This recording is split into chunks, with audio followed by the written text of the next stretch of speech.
Free will. While on the surface a simple concept, once you delve deeper the truth is quite the opposite. In The Lord of the Rings and the Christian themes it is inspired by, the matter becomes simultaneously more simple and more complex. In this video, we'll cover the influence of the divine in the matters of mortals, the effect prophecies have on the existence of free will, and answer whether or not the concept truly exists within the world of The Lord of the Rings. Starting with prophecies. The Lord of the Rings and the Legendarium as a whole are filled with prophecies and prophetic visions, with predicted rises and falls of certain characters, and with seemingly predetermined fates for entire kingdoms and races. But if prophecies exist, and the future has already been written, how can it ever be escaped? And if it can't be escaped, how can anyone claim that free will exists? To truly understand all of this, we need a little background. In the Legendarium, in the beginning, there was only the Void, and Eru the One. Eru willed the universe, Ea, into existence, and along with it brought forth the Ainur, the Holy Ones, spirits that would assist him in the creation of the world, which was named Arda. Within Arda, he envisioned life. He envisioned his children, the race of the elves and the race of men. Now, with Eru Ilúvatar exists the Sacred Fire, or as Gandalf called it in the Bridge of Khazad-dûm, the Flame of Anor. The flame is Ilúvatar's ability to create something out of nothing, and it is also what provides free will and independent thought to all creatures in the universe that possess a Theia, or in other words, a soul. What this entails is that every single being within Tolkien's Legendarium has its own capacity to choose its path, whether that be a path of good or of evil. Eru, however, is a beacon of good. He gives his creation the capacity for evil because having that capacity is the only way that they would ever be able to instead choose the good. This is why evil is allowed to exist, because if it didn't, good would not be able to rise above it. Or at least that is the theme of The Lord of the Rings. Now, knowing that, what does this mean for prophecy? Eru, who is God, does not exist within the bounds of time. He has seen everything that ever was and ever will be, and knows exactly where all roads lead. The fact that he knows what happens does not mean that he forces those with souls to act in a certain way, at the very best merely guiding them into understanding the need to make a specific decision as opposed to another. In the end though, it is their choice alone. People are not trapped within prophecy, people make it. A prophecy is simply that which will happen because of choices that people made according to their own free will. Essentially, people are free within the bounds of the path that ultimately leads to a destination that is already known by him who knows the future, in this case, God. Take the prophecy of Mandos, for example, which describes the suffering the Noldor will endure. Tears unnumbered ye shall shed, and the Valar will fence Valinor against you, and shut you out, so that not even an echo of your lamentation shall ever pass over the mountains.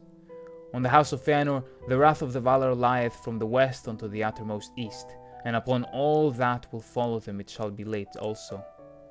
Their oaths shall drive them, and yet betray them, and never snatch away the very treasures that they have sworn to pursue. To evil end shall all things turn, that they begin well, and by treason of kin unto kin, and the fear of treason shall this come to pass.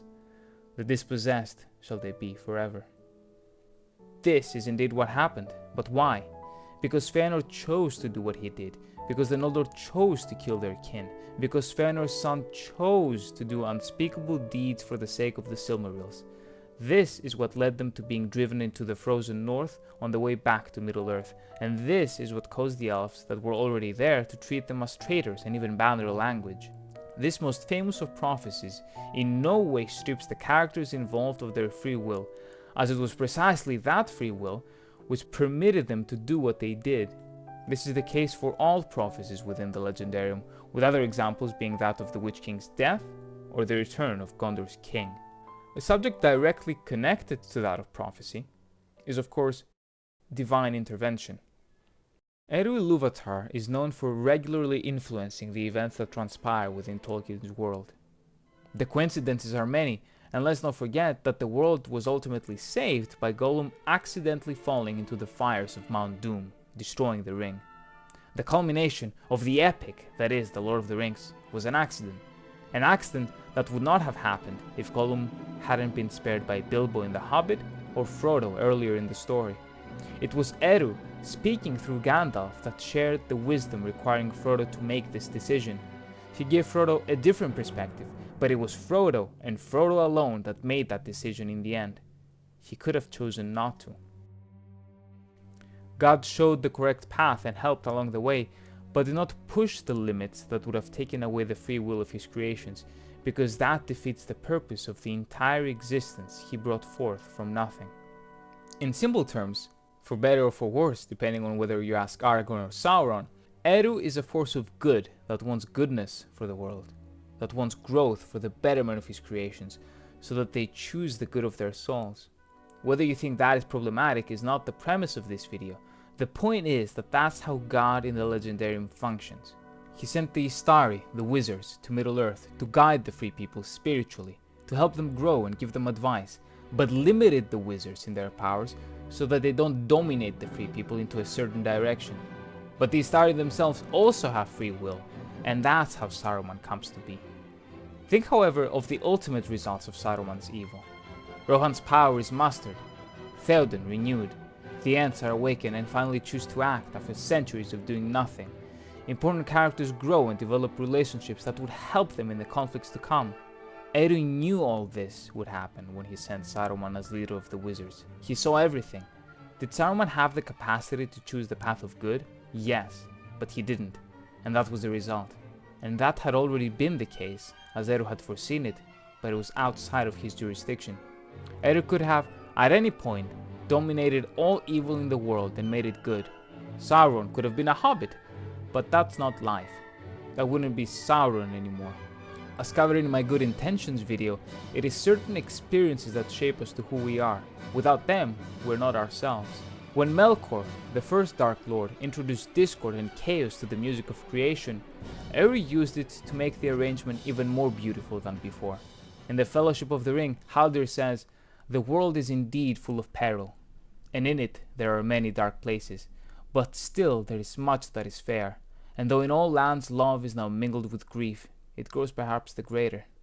This quote perfectly encapsulates why evil exists, as well as its connection with the perseverance of good, all of which is not mutually exclusive with the existence of free will as one might understand at first sight when reading The Lord of the Rings. Finally, an important aspect of this subject to look into is what the ring represents. The One Ring is temptation, simple enough. Well, it is temptation, but it is also domination. It was created to exercise absolute control over those who wore the other great rings, to take away their free will, which is the foundation of the world's existence and Eru's own flame imperishable. The One Ring is an affront to natural order.